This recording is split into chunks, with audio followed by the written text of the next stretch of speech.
전화 한 통이 왔습니다. 아랫집으로 누수가 된다고 해서 탐지사를 불러 확인해 봤더니 공용 피트실에서 샌다는 거였습니다.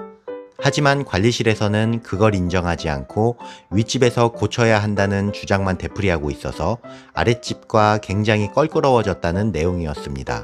지금 보시는 아파트는 다른 현장이지만 이 아파트도 피트실에서 폭포같이 물이 쏟아질 정도로 물이 고여 있었지만 원인을 해결하기 전까진 입주민의 책임이라고 주장하던 곳입니다. 그래서 오늘은 조금 조심스러운 이야기를 해보려고 합니다.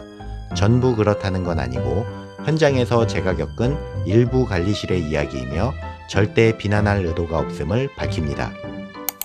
아파트에서 누수가 발생하면 관리사무소에서 자주 하는 단골 멘트가 있습니다. 세대 내부 문제이니 세대에서 알아서 처리해라. 우리도 어떻게 도와줄 게 없다.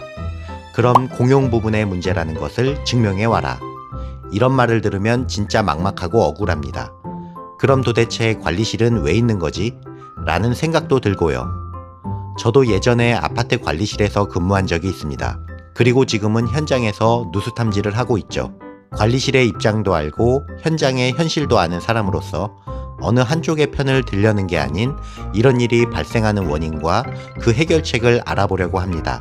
특히 관리실과 분쟁 중이신 분은 이 영상 끝까지 보시면 어떻게 행동해야 할지 방향이 잡히실 겁니다.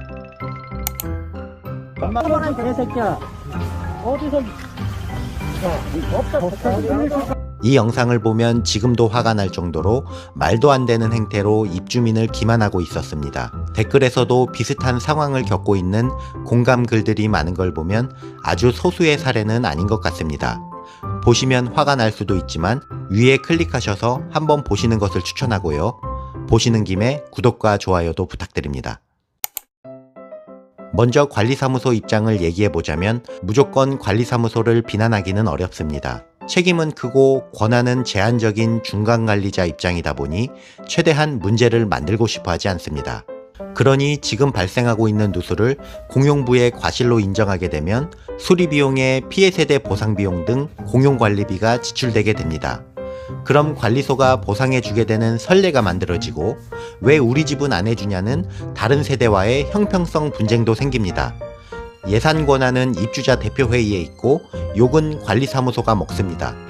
또 법적 분쟁은 관리 주체로 소송이 들어오니 큰 책임 작은 권한의 제한적인 관리사무소 입장에서는 공용으로 인정하는 순간 관리비 인상, 입주민 민원, 입주자 대표회의의 압박 등 자신들의 본분인 아파트 관리의 책임을 제대로 하지 못했다는 비난에서 자유롭지 못합니다. 그렇기 때문에 누수 원인이 확실히 입증되기 전까지는 인정하지 않는다는 방어적 대응으로 몸을 사리는 것입니다.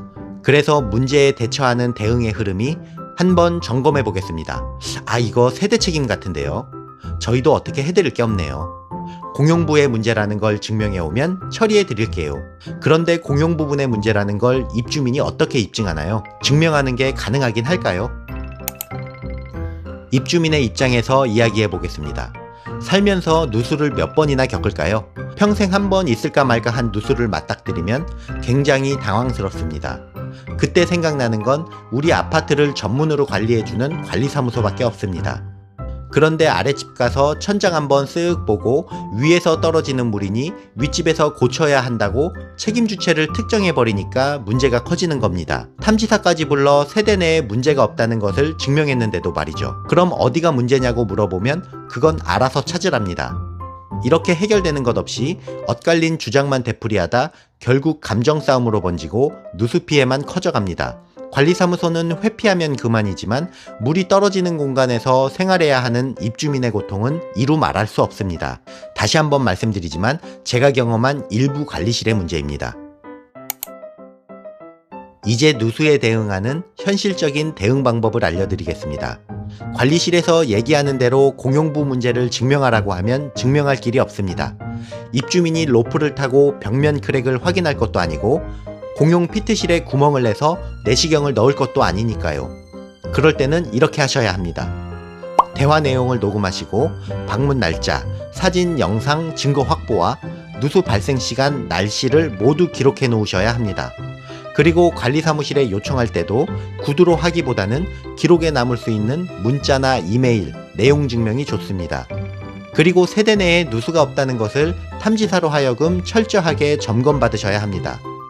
그리고 공용 부분일 가능성이 있다는 기술 소견이 나왔으니 관리 주체의 관리 의무에 따라 확인을 요청드립니다. 라고 말해야 합니다. 이건 감정적인 공격이 아닌 책임 범위를 확인하기 위한 요청입니다. 누수라는 문제에 있어서 관리실이 해야 할 일을 입주민도 적극적으로 임하며 책임 소재를 주장이 아닌 근거로 이야기한다면 관리실도 분명 움직일 명분이 생깁니다. 마지막으로 정리해드리겠습니다.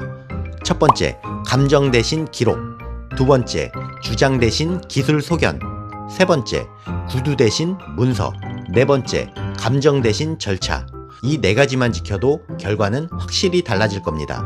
저는 현장에서 수없이 봤습니다. 감정 싸움으로 몇 달을 허비하다가 피해만 키운 채 처음부터 다시 시작하는 경우를요. 여러분은 그러지 않으셨으면 좋겠습니다. 누수로 인해 고통받는 분들을 위한 다른 영상은 하단 고정 댓글에 있으니 참고해 주시고요. 누수는 반드시 원인이 있고 원인은 잡힙니다. 지금 누수로 힘들어하고 계시다면 이 영상이 누수 해결의 작은 방향이 되었으면 좋겠습니다. 지금까지 물 막는 하마였습니다.